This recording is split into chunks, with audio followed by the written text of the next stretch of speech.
I'm sure you have read everything about Scott Thornbury here, but I'm going to tell you something else. I'm going to tell you what George Pickering said about him during the conference in April this year. He used the alphabet. We have plenty of time, so from A to Z, you will be here until 11, don't worry. A, he said, is for approachable. I would add attractive. C, for challenging, extremely challenging. I would add charismatic. D, dom. E, some people think he's envelope. You will have to ask him why. I also believe he's entertaining. G is for grammar. He deserves the title of Mr. Grammar, as he is the author of, among other titles, Big Words, Small Grammar, Natural Grammar, Uncovering Grammar, How to Teach Grammar. Why is English grammar so difficult? Not? Question mark. He's also being called prolific, as he has written over 50 publications. Some of them have very interesting titles, including Having a Good Jaw, Walking While Chewing Gum, and the catchy title, Window Dressing versus Cross-Dressing in the EFL Subculture. T for tanned. U has to stand for unplugged because he's the founder of the Teaching Unplugged movement. Scott Thornbury will share his wits and wisdom with us today. Please, everybody, can we give a warm conference welcome to the approachable, charismatic, challenging, envelope, entertaining, prolific, and provocative. That is Scott Thornbury.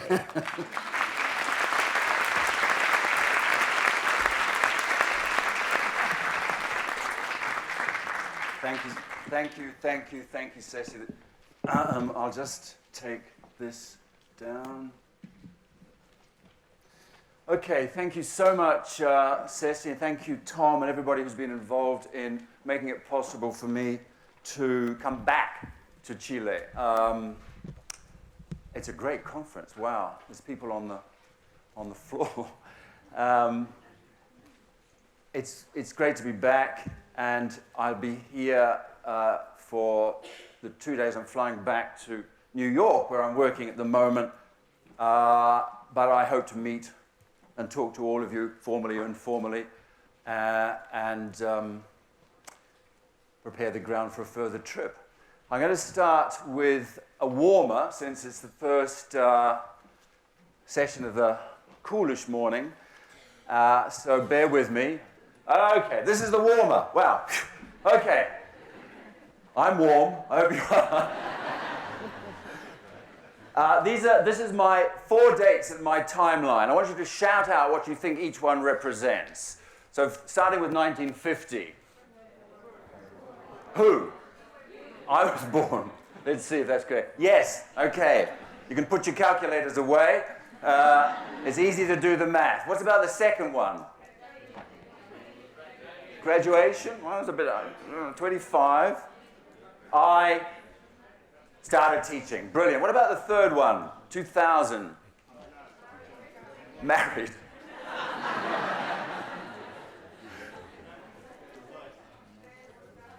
First publication, no. Warmest, this is a professional milestone in my career, and it's a point that I want to come back to. You'll never get it.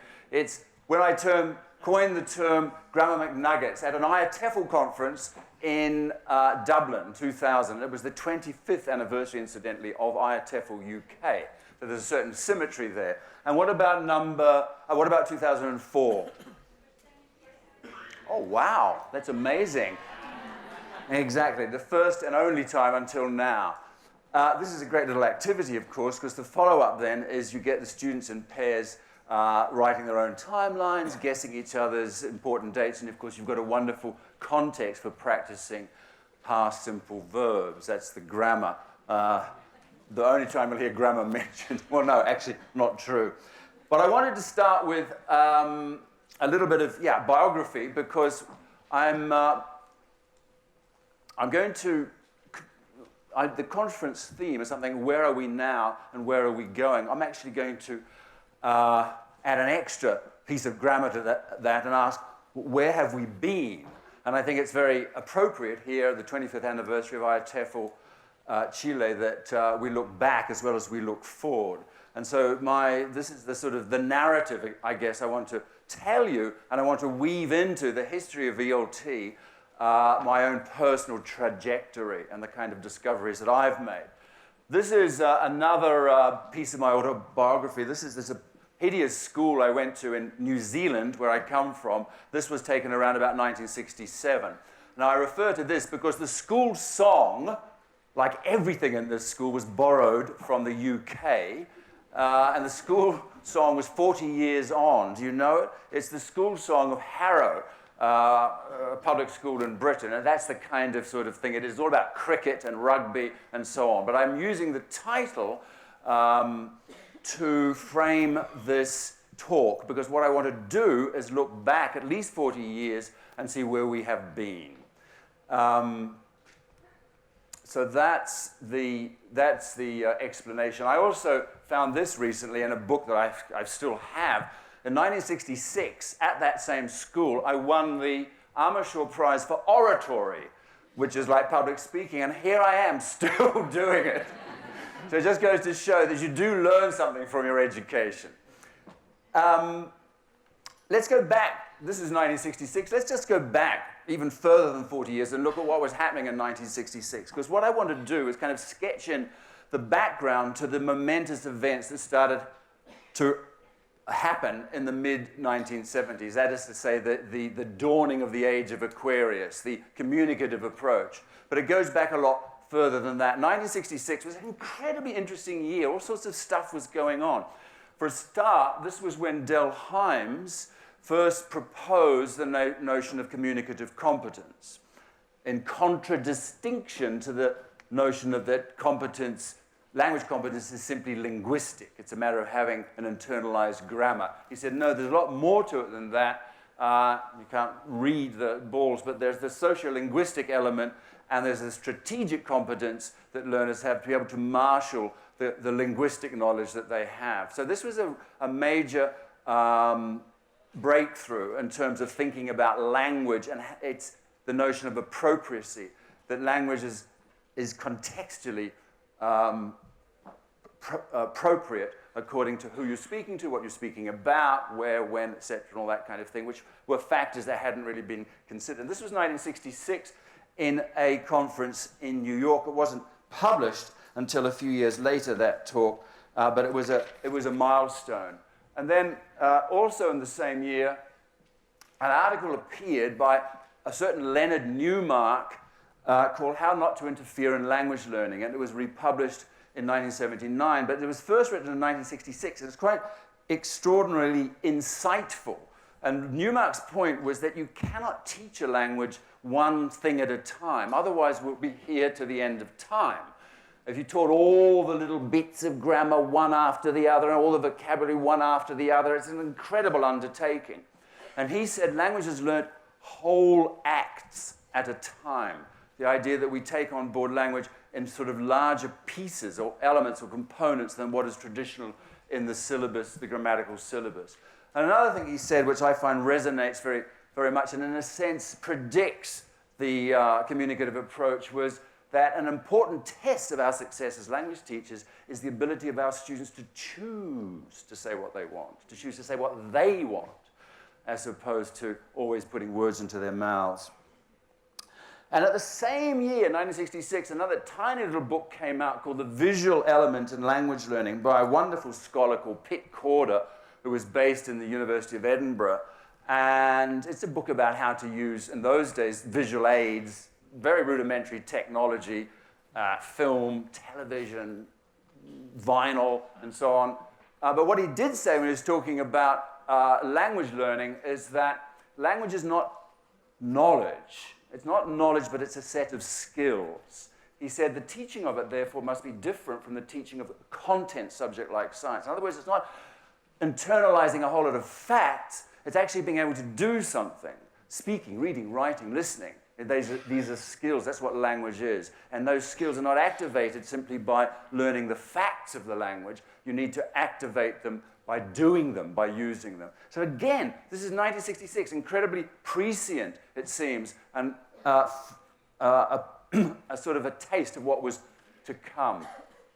Meanwhile, however, English language teaching was rolling along well-oiled tracks that had been laid down many years before, and these kind of insights hadn't really penetrated the world of methodology or of publishing. What was happening, for example, in 1967, was books were coming out like this.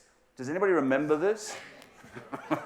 This really dates me. This is the first book I ever taught from. Louis Alexander's First Things First, part of a series called New Concept English. And it was predicated on the belief that you've got to get things right before you're allowed to be fluent. And this was very much the belief expressed throughout at that time, not just in this book, but lots of other books. The students should be trained to learn by making as few mistakes as possible. So that was the kind of mindset. You get a sense of it here in the kinds of activities. This is not from Louis Alexander, but it could have been. So the kind of drill where you take a sentence like, I need to study grammar. He needs to study grammar. He likes to study grammar, and so on and so on and so on. This is very much, again, how I was trained to teach subsequently. 1968 saw the publication of another book, also very, very well-known, widely used, by Geoffrey Broughton, the Success with English course. And in the teacher's book of that, here you get a sense of the lovely graphics by Quentin Blake. A beautiful book to look at. I'm not so sure about the language, how useful it is. Don't push that dog. Have you ever said that? Have you ever heard anybody saying? Don't shut your hand, Jill. I'm not shutting it. And so on. But I mean, that wasn't the point. The point was that these sentences were there to display a particular grammatical structure. And in the words of the authors, this was the rationale behind the design of this course and in many courses at that time. In designing a course of this kind, the writer draws up a plan of what structural items he is going to include. That's the starting point, the list of grammatical items. Then he decides in what order to teach them and how quickly. The same is done with the vocabulary items, of course, but the lexis, but the structure comes first. It's driven by the grammatical syllabus. This was 1968. That was the paradigm that they were in. Meanwhile, things were starting to happen in society generally. There was a kind of, and it impacted on education, and it finally perhaps impacted on language teaching education. The times, they were a-changing. There was a sense of kind of a rejection of these the governing paradigm of very controlled educational practices. And you get books like this coming out. The wonderful Neil Postman co-wrote a book called Teaching as a Subversive Activity. Remember, this is the time of the Vietnam War, women's rights. So there's a major cultural turbulence going on in many countries, and this emanates from the United States, and it was a kind of an attack, a full frontal attack on the current educational model. And he said, just let's do a thought experiment. Imagine there were no syllabi. Imagine there were no textbooks. How could you convert this catastrophe into an opportunity? What would you do? And this was the provocative thinking they were taking. Forget course books, forget curricula, fill the gap. What would you fill it with?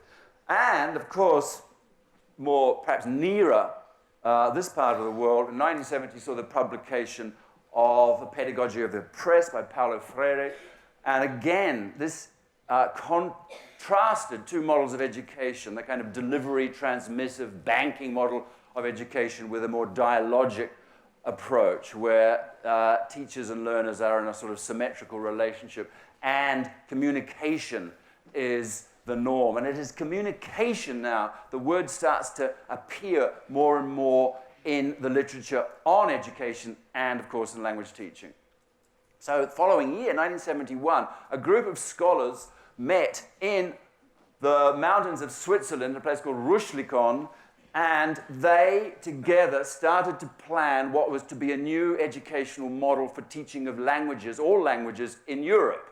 It was a Council of Europe decision, and their thinking and discussion was informed by a number of linguists who were already influenced by a shift in thinking away from a structural approach to a more functional one. So that was 1971, and it was the same year that Chris Cannon, one of the first proponents of the communicative approach, published a paper with communicative in its title at an IATEFL conference that year. So the word communicative was starting to penetrate into the discourse of language teaching. Not just language teaching, generally. You look at, this is from the Google Ngrams site where they crunch millions and millions and millions of books so you can trace the history of any particular word. Notice how the word communication starts to show a considerable rise in around about the 1960s, 1980s. We get communication studies at universities. We have people talking about communication in education. We can talk about communication in psychiatry. And the word communicative, too, shows just as pronounced a rise. So there was something very much in the air. However, if you go back, let's just wind the clock back to 1964, people already then were saying stuff that maybe it's all about communication. Somebody called Clifford Prater said in 1964, the most significant trend in methods of teaching English as a second language may well prove to be the attempt to assign to communication its proper role in the classroom. Now, this was in the day when it's all drill, drill, drill, drill, drill. What Prater was suggesting, but maybe some of those drills could be a little bit more communicative than simply listen and repeat, listen, repeat, listen, repeat. So this is a kind of, that interests me a lot. Way, way, way back in the mists of time, people were already saying, look, there's a kind of a communicative movement on its way. Watch out for it. Let's go back now, forward to 1972. This is the first woman in the long history of academics and scholars. Sandra Savignon, I keep wanting to say Susan Sarandon, wrote an article based on her classroom experience of using a communicative approach in the classroom in the United States. And in the same year, the great, much loved and revered Henry Wooderson, again, another one of the proponents of a communicative approach, wrote this particular article. The following year, there was a conference at the University of Lancaster, and basically what was being proposed by these worthies was as an alternative model to classroom lesson design. So this is from Chris Brumford's book in 1979. So he contrasts the traditional model where you present and you drill and then you practice with a more communicative model where you get the learners to communicate as much as possible using all available means. So starting off with communication, foregrounding the communication, and then tidying it up, presenting the language that was necessary, and then drilling if necessary, and then the cycle goes round and then they communicate again, taking on board the language that's been presented to them. But the point here is it starts with meaningful communication. Now, this was kind of a major, major change in the way that things were done. And it wasn't until Hey, what happened in 1975? I started teaching, exactly. And this is where I started teaching, or this is where I was trained to teach, at 40 Shaftesbury Avenue, which was the then headquarters of International House. And I did a 4-week course. This is the poster for the school at the time. And this is the certificate which proves I am a qualified teacher, even only after 4 weeks. And I don't know whether you can see this, but if you look closely at the comments there, this is what they said about me. They were surprised. Good teacher, bad grammar. There were surprising lapses in grammar analysis. So there you go, Ceci. I'm an imposter.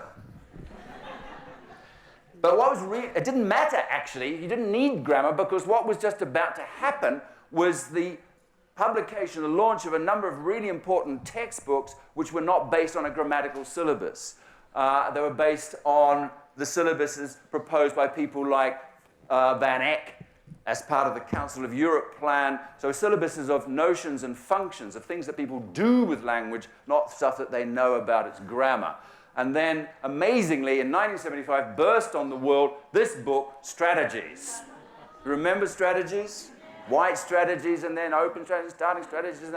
And Strategies was an extraordinarily innovative book because it did this. It presented the contents in forms that were not grammatical. I mean, there's a bit of grammar in there, but I mean, it's not essentially. It's all about notions like ability and functions like describing, etc. So it's a completely novel way of organizing the curriculum. And for me, who had been trained in the old dispensation, the drill and repeat, initially using first things first, this came like a breath of fresh air. And it's interesting, actually, I revisited this book and had not realized that in the thanks section at the beginning of the book, they thanked David Wilkins. Now, David Wilkins was another one of these savants who worked with the Council of Europe to draft the basics of the communicative approach. And he said, and they based their book on this quotation, what people want to do through language, what people want to do through language is more important than the mastery of language as an unapplied system. In other words, mastery of language as an unapplied system detached from its context of use as in the kind of traditional grammatical syllabus. So when you put the focus on what people want to do with language, you kind of change the methodology too. Because if you're teaching what people do with language, that they request, that they narrate, that they apologize, that they compliment, etc., you need to create the conditions in the classroom where people are actually doing that. And so that's ushered in a whole wave of activities like role plays and drama activities, etc., which was a huge relief after all these years of drilling and repeating. So it seemed like the time there really had been a change that had been predicted way back in 1966 by people like Pitt Corder, etc., had finally come to fruition in 1975 with the publication and fairly massive uptake of books like Strategies. So just to summarize, this is, if we contrast the kind of before and after, we can sort of divide it up into different categories and say that pre-CLT, pre-communicative language teaching, the focus was on structure. The theory of language was purely structural. The theory of learning was about habit formation. Don't make mistakes. Yeah? Repeat, repeat, repeat, because you mustn't make a mistake, because it will become entrenched. Instructional goals were native-like accuracy. You know, that was the objective. You have to be accurate, and you have to be accurate like a native is supposedly accurate. And the syllabus organization is in little atoms, this is hence my coining the term grammar McNuggets, these little bite-sized units of language which are easy to prepare, easy to distribute, easy to digest, and easy to test. That's grammar McNuggets, yeah? Like chicken McNuggets, but basically not very nutritious. And the instructional process was interventionist in the sense that the teacher's job was to intervene in the learning process as much as possible to steer the learners along the grammar highway, and transmissive because it involved the teacher explaining, if necessary, the grammar or whatever. And the instructional sequence went from accuracy to fluency if you were lucky. But as Newmark had said, if you just concentrate on learning the bits of language and get them, when I first started teaching, the first year, I was teaching in Egypt, we were using first things first. We spent the whole year just doing the present tense of the verb to be, the present continuous, and then the present simple. But the past simple? No. So the students couldn't talk about the weekend for a whole year. I mean, go figure. They had to talk about their daily routine again and again and again. I get up, I brush my teeth, I wash my... So if you contrast that with the CLT, was functional, focused on what you do with language. The theory of learning was, and this came a little bit after, actually. I have to say I'm cheating here because the social construction which you get from Vygotskian social cultural theory, was kind of layered on later on. There wasn't really a theory of learning initially. There was communicative competence was the instructional goal, as defined by Dell Hymes. The syllabus was more holistic, perhaps taking the form of tasks, and there was a non-interventionist and or dialogic approach to the instructional process, and the instructional sequence began with, guess what? Fluency. In other words, get the students to express their meanings, and we'll tidy them up later. So this was the shift that had occurred finally in the mid-70s. And we all looked set for a wonderful period, a lifetime of teaching the communicative approach. Hooray! And as a very noted scholar and great friend of mine, and he's probably in the room, said, everything is communicative these days. Where is he? Oh, there he is. And Jeremy bequeathed upon this world this wonderful model, again, a contrasting kind of non-communicative as communicative activities. This was a great kind of chuleta for when we were teaching diploma course students. What's the difference between a communicative activity? Do you have that expression? You know, so a communicative activity is a communicative purpose, designed to communicate content. The focus is on content, not form, variety of language, not just use the third conditional and nothing else, no teacher intervention, and no materials control. And we'll come back to that. So there was a real sense that, yeah, we were doing both these kinds of activities, but we needed to include these activities as well. A little bit later on, the wonderful and late lamented Dave Willis summed it up, I think, as well as anybody, contrasting these two approaches, what he called, on the one hand, a presentation methodology, and on the other hand, a task-based methodology. The presentation, well, let's see what he said. He said, the creation of meaning is the first stage in learning. The creation of meaning. So it goes back to that model again. Start with creating meaning. Refining the language used is a later stage. And he goes on, a presentation methodology, in other words, the old-fashioned PPP, is based on the belief that out of accuracy comes fluency, that accuracy leads to fluency. A task-based methodology is based on the belief that out of fluency comes accuracy, and that learning is prompted and refined by the need to communicate. There's that word again. The need to communicate. That's what powers, that's the engine behind language learning. Because after all, as Pitt Corder said in 1966, it's not a body of knowledge, it's a skill. Language is a skill. It's like learning to ride a bike. So this was the, as I say, the age of Aquarius. So bliss was it in that dawn to be alive. And then came 1986.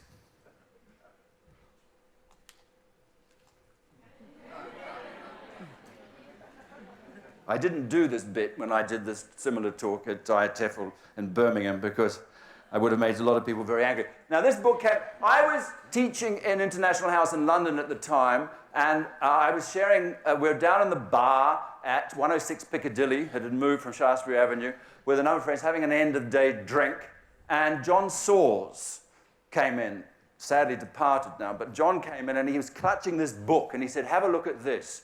This is the first copy, I've just got it from the publisher, of Headway Intermediate. And we all kind of, ooh, you know, it's got colour. We did the flick test, and it's kind of got lots of skills work. And then we looked at the syllabus, the contents page, and said, my God, it's all grammar. It's all grammar. I mean, okay, there's some social expressions, giving opinions, but it's not the organizing feature of the book. And none of us at that point had any idea, least of all John and Liz, that this was going to be a massive bestseller, and still is. Nor, more significantly, none of us had any idea that it was going to change the whole paradigm, as it were, change the whole model of teaching. And I have no quarrel with John or Liz. I mean, I work with them, I like them both, and I have no quarrel with their writing Headway. I think, in a sense, it was a book whose time had come, because there was already a disillusion with the communicative approach in the sense that people didn't know how to operationalize it. And so the reaction was against how do you do tasks and things in the classroom? Instead of focusing on developing a methodology, there was this kind of regressive thing of focusing on changing the syllabus back to the old-fashioned one, because after all, you know, that was easier.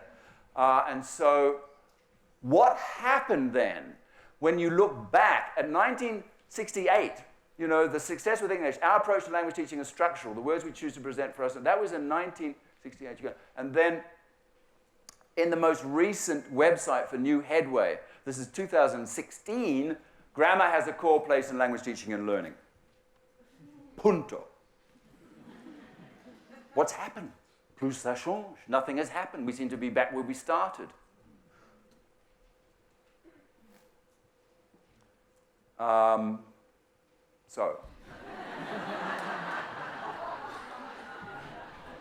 End of talk, really. Now, people will say, no, things weren't, we'd moved on, because there was a lot of communicative activities. There's lots of skills work in Headway and all the subsequent books that kind of copied it.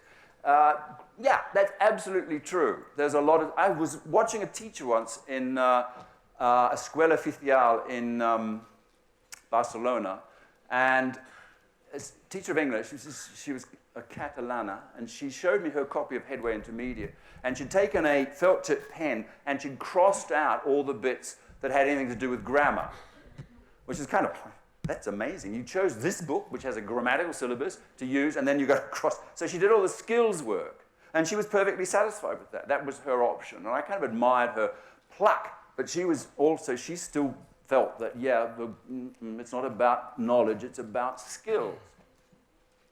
Problem is, when you have a grammatical syllabus, even if it's kind of disguised a little with some skills work and some social expressions, the grammar syllabus becomes, do you know this expression? The tail that wags the dog.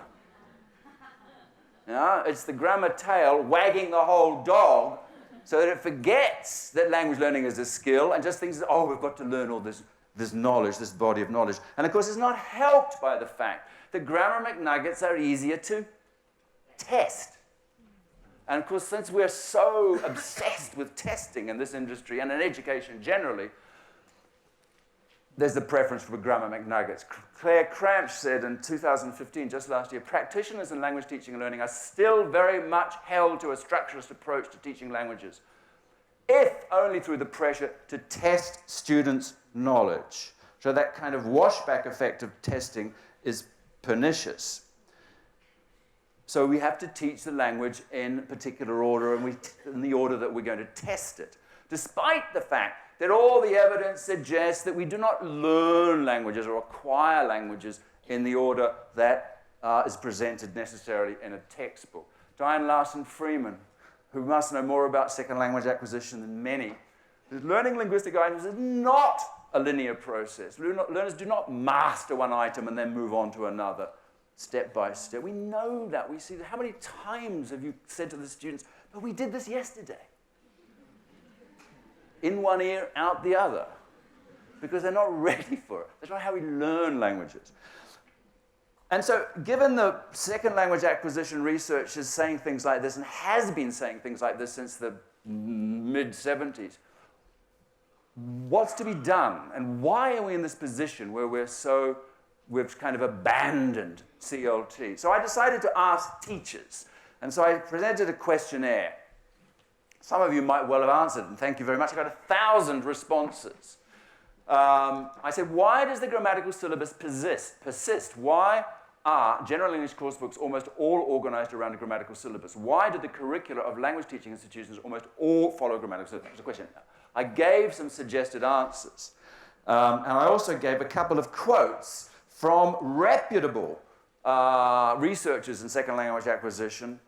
One being Lourdes Ortega, the Georgetown University, who's written masses on second language acquisition and has concluded that instruction cannot affect the root of L2 development in any fundamental way. I mean, that's a fairly catastrophic statement. It cannot affect the root, or the route, if you live in the United States, It can affect the rate. It can speed things up, instruction, but it can't change the order in which we learn things. That was one thing. And then Rod Ellis, who's written more about second language acquisition, and he's written books this thick, door stoppers. Grammatical syllabuses cannot easily accommodate the essential nature of L2 acquisition. I mean, how plainer can you say it? Grammatical syllabuses do not accommodate the way that we learn languages. They do not accommodate it. So I threw these quotes out and said, think about that. Why, in the light of this kind of evidence, do we still stick doggedly to the grammatical syllabus? I was talking to Donald Freeman about it. You might know Donald Freeman. And I was talking about this on a plane coming back from Teesel, Baltimore. And he said, yes, the grammatical syllabus is like bamboo. Whatever you do to it, it keeps popping up again. That's a horticultural metaphor. Okay, so this was the answers. What do you attribute the persistence of grammatical syllabus? Students expect it. 50% nearly of respondees said students expect it. That's the reason. Nearly the same number said ELT publishers are unwilling to take risks with alternative ways of organizing courses. So they blame the publishers. Notice they blame the students, they blame the publishers. Then they blame the exams. Most examinations test grammar, so grammar syllabus is the best preparation. Now, they're allowed to choose more than one option, so that's why the figures that don't add up, they add up to much more than 1,000. But many also said, well, actually, teachers prefer it. A few, interestingly enough, said the second language acquisition researchers are wrong. Grammar is the basis of fluency, like it or not. That's interesting. 10%, like 100 respondees, said, no, not true. The world is flat, not round. Don't you believe the scientists? I thought that was interesting. The alternatives, e.g. a task-based syllabus, are unworkable, said another 10%, and there are some other replies. This is a profile. We're not talking about novice teachers here. The bulk of the respondents had 10 or more years teaching, and a lot of them taught adults, secondary, tertiary, etc. That's the profile. So this is a fairly representative. Now, I did a second survey, and I took some of the comments that they'd submitted in the first survey, and I asked them to say whether they agreed or not. Oh, what's interesting, yes, is that when you go back to this and look at students expect it, my kind of question is, are you entirely sure? Have you ever asked them? I mean, teachers say that students expect it, but do they? And I was wondering, Suresh Kanagaraja, when he tried to institute task-based learning in his native Sri Lanka, found that teachers were resistant to task-based learning in Sri Lanka. And he said, since teachers thought that students thought that grammar was important, this was what they gave them. But there was no evidence that the students actually did think that. Now, I throw that out. Okay, you can't see this very well, but these were some of the statements that they said, and I asked them to then sort of rate them. And there was a very high majority of respondees who agreed to this statement that students expect to be taught grammar because that's the way we've done it. And then a lot of them agreed that teachers are ill-prepared to teach any other way. So that's partly a training issue. And then a lot of people agreed with the statement that grammar-based books are easier to write and easier to sell. And a lot of people agreed with the statement that it's traditional. And what was interesting, though, with this statement, asking the teachers, is grammar the most important thing about learning a language? Most of them disagreed. What? They disagree that grammar is the most important thing of learning a language, and yet they are complicit with the grammar syllabus as instantiated in books like Headway Intermediate. So what's going on here? There seems to be a kind of like schizophrenia in the profession. You know, on the one hand, teachers say, no, grammar's not so important, communication. On the other hand, going along like sheep to the slaughter to the grammar exam. And is that simply an effect of testing? Well, one of the effects, I think, is that it's becoming increasingly popular to package grammar and language into grammar McNuggets, partly because of technology. Technology allows us to kind of fill a program with lots of little McNuggets, and students work through them in a rather behaviorist way. This kind of commodification of grammar has been noted by a number of people, and we know it now in the form of what's sometimes called big data, and particularly in testing. So the idea is that if you fill a database full of the experiences of all millions of learners learning the grammatical syllabus, you can then sort of predict and change the shape of their learning trajectory accordingly. So you get statements like this coming from a software designer, educational software, saying publishers need to be looking at producing granular content, little grains of knowledge, McNuggets, yeah? No longer in the form of a big packaged textbook, but broken down to small chunks. This is what they need to be doing, because that's what language is. They figure that if you could break it down to its atoms and then teach each atom, we're back to this kind of like, but you'll never get to fluency at this rate. But the idea that it's predictive, that you can predict that every learner is going to be more or less the same based on the database. It's like trying to predict the outcome of a football match. Do you think you could get enough data in advance of a football match, pump it into a machine, and it will tell you the score? It can predict roughly, more or less, but it's not going to tell you how they got to the score. And every football match is different, just like every chess game is different. So is every language learning experience different. It's individualized, it's socially situated, it's contextually situated. You cannot make predictions on the basis of all the other students who've passed through this curriculum. Because, going back to Dick Allwright, I have to bring him into the picture. He's one of these wonderful heavies, going back to the 70s, said, if communication is the aim, then it should be the major element in the process, not granules. Because after all, it's like riding a bike. It's assisted performance. It's learning a skill. You learn it through one act at a time, not one piece of knowledge at a time. And finally, you are self-regulated. You're on your own. You don't need the better other.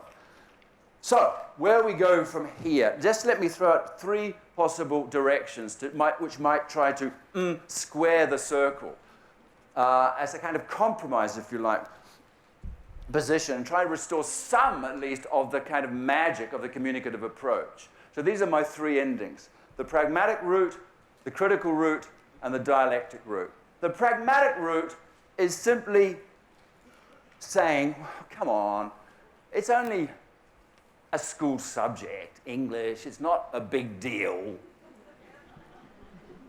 You know, people who want to communicate, they can go to the States, they can go to Britain, they can go to private language academy, but for heaven's sake, we've got enough to teach. We don't, just teach the knowledge, because that's what we do in biology, that's what we do in history, that's what we do in math. We teach the knowledge, we teach the grammar McNuggets. And we have textbooks. Don't get all precious about textbooks. Every subject has a textbook. Go with it. So that would be the pragmatic route. And it has been tried before, instituted. In the 1930s in the United States, they decided that the teaching of foreign languages like French and German and Spanish were failing massively. These kids were just not getting it. They just couldn't produce a word after 2 years. So somebody said, well, why are we teaching them speaking? Why not just teach them reading? At least reading they can do in the bus, at home, etc. You get pleasure from reading. So they taught reading. That was called the reading method. And it lasted up until the beginning of the Second World War. That was how French, German, Spanish were taught in the United States, through developing reading ability. That's pragmatic. That's what can be done in the short time that's available. So maybe we should get less exercised by the fact that students are not fluent after 5, 10, 20 years of studying English. So that was the reading method.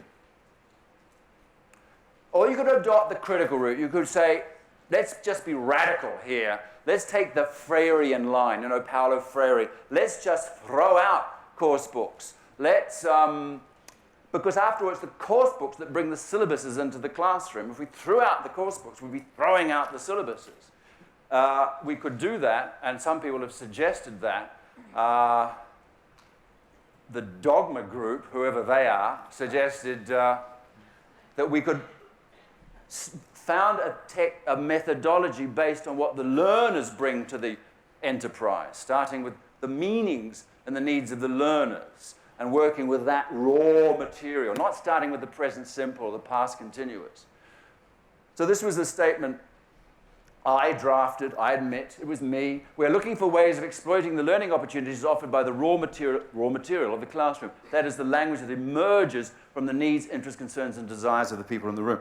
I was very gratified to see just 3 days ago on Twitter, somebody posted a link to this amazing project, which is happening in London as we speak, working with ESOL students, English as a second language students, migrants into Britain, so a different context perhaps than many of you.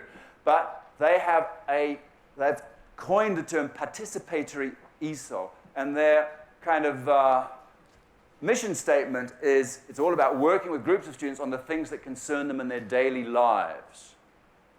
In class, the topics, language, and literacy emerge, not from a pre-written scheme of work, but from the students themselves.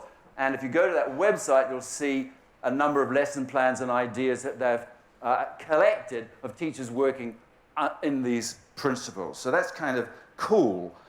Let's have a look at, finally, the dialectic. Dialectic is kind of, can you marry the two sides of the, the pre-CLT and the CLT? Is it possible to find a compromise? Not a pragmatic one, but can we take the best of one and marry it with the best of the other? And I just want to look at very quickly, two ways that this has been done, or is being done as we speak. One of them is this fabulous project that I just heard about recently. It's happening in the teaching of Nordic languages, Danish, Swedish, Icelandic particularly. It's a project where people go to Iceland, for example, and they enroll in a class and they learn some Icelandic, but then they're sent out into the street to do things with the little bit of Icelandic they have, like going to a pastry shop and buying a bread roll or whatever.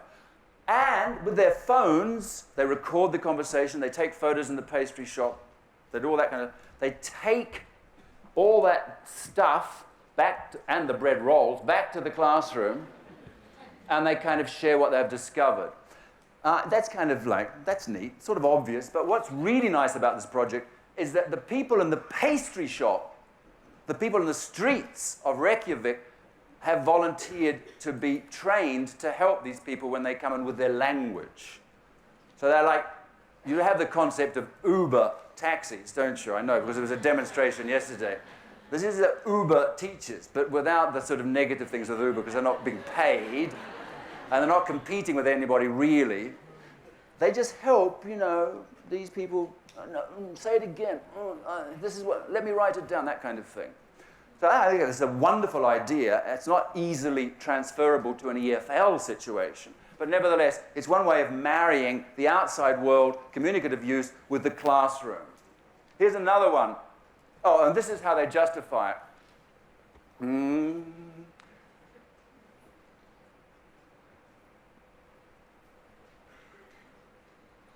But notice that the rhetoric here is very much the communicative approach, learning through using. And they go on, but it's not just about experiential learning. It's also about the classroom. Classrooms are great, as I'll be saying tomorrow when I do another talk about classroom learning. So it's called Language in the Wild, Language Learning in the Wild, the project. Here's another one, which is kind of the reverse. There are some classroom situations where kids, particularly kids, cannot go into the wild because they already live in the wild and they have no means of escape. And I'm thinking of places like Gaza, the Gaza Strip, refugee camps in Jordan, where learners are trapped and they have no opportunity to interact with a proficient speaker, let alone a native speaker. And one of the person who's working on this is an English teacher who's based in Britain called Nick Bilborough, and he set up this thing called the Hands Up Project. So what he does is, just using the simplest technology like Skype, he goes into these classrooms and he communicates with the kids. And they do communicative activities. He's not going in and teaching them the third person S. He's doing little games with them. Like, for example, this activity. And this is how he describes it. Now, I'll just show you a little bit of it.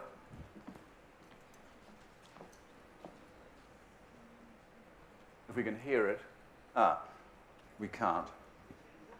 Never mind. You get the idea. So here he is in Devon, England, communicating, and she's dictating a picture to him. He draws the picture.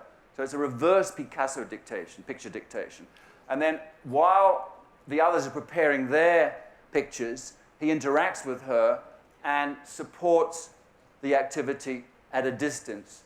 And it's a lovely, moving example of bringing the best of the communicative approach into the traditional classroom. That's Nick, and that's the Hands Up project. And, oh, yes, because it's because of this little fellow, and when I was preparing this talk, I inadvertently, at one point, it's called 40 Years On, I mistyped, and I wrote 400 years on. And that made me think, 400 years, of course it's the anniversary of Will Shakespeare. I wonder what he had to say about communicative language teaching. And sure enough, he had something to say about it, because he's got something to say about everything. And this is Will on communicative language teaching. Those that do teach young babes do it with gentle means and easy tasks. And I would say, those that do teach old babes also do it with gentle means and easy tasks, and not the present perfect continuous. So thank you very much for your attention. Enjoy the conference.